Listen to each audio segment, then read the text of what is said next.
In my view, this is very clear. If the US attacks us, it is evident that we don't have the ability and access to attack US territory, the country, and therefore have to attack or retaliate to US bases in the region. And unfortunately, US bases are spread all over the region.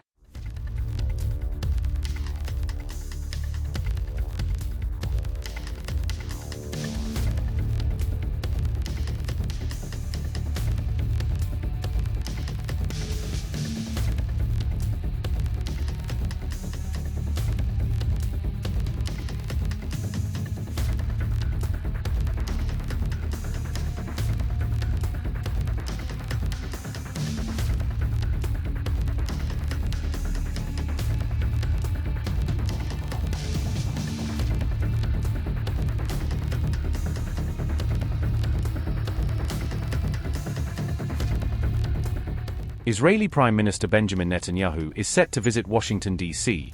this week to meet with Donald Trump, according to a report by the Times of Israel.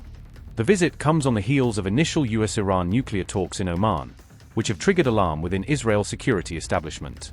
Netanyahu's office has stressed that any negotiations must place strict limits on Iran's missile program and put an end to its support for armed groups across the region. Israeli officials fear the talks overlook critical threats while effectively legitimizing Tehran's broader military ambitions. Netanyahu is scheduled to depart on Tuesday, hold his meeting with Trump on Wednesday, and return to Israel on Friday after forcefully presenting Israel's key demands. This will mark Netanyahu's seventh trip to the United States since the start of Trump's second term, underscoring the close political coordination between the two leaders. The meeting was moved to an earlier date at Netanyahu's request, highlighting the urgency Israel sees in addressing the growing risks posed by Iran. Washington and Tehran are expected to hold another round of discussions soon, even though major disputes over Iran's missile capabilities remain unresolved. Iran continues to insist it will not abandon its uranium enrichment activities, a stance firmly rejected by Israel and its closest allies. Israeli officials warn that any incomplete or weak agreement could embolden Iran to strike out more aggressively in the region, according to reports.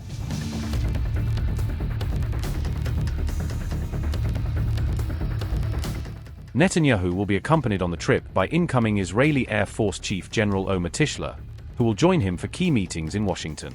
Tishler's presence on this visit is highly unusual and underscores the heightened level of military coordination in light of growing tensions with Iran.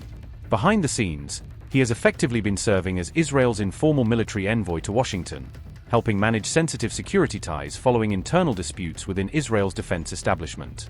At the same time, U.S. envoy Stephen Witkoff and senior advisor Jared Kushner have toured the USS Abraham Lincoln aircraft carrier, underscoring close Israel strategic cooperation.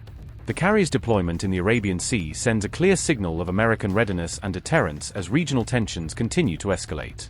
This show of force comes shortly after an outlet linked to Iran's Islamic Revolutionary Guard Corps published what it described as Tehran's detailed playbook for potential war with the United States. In that report, the Tasnim news agency outlined a scenario in which a U.S. strike on Iranian nuclear and military facilities triggers a broad and coordinated Iranian response. Adding to the pressure, Iran has also announced the deployment of one of its newest long-range ballistic missiles, the Khorramshahr-4. The Khorramshahr-4 reportedly has a range of around 1,240 miles, putting both Israeli territory and multiple U.S. military bases in the region within its reach.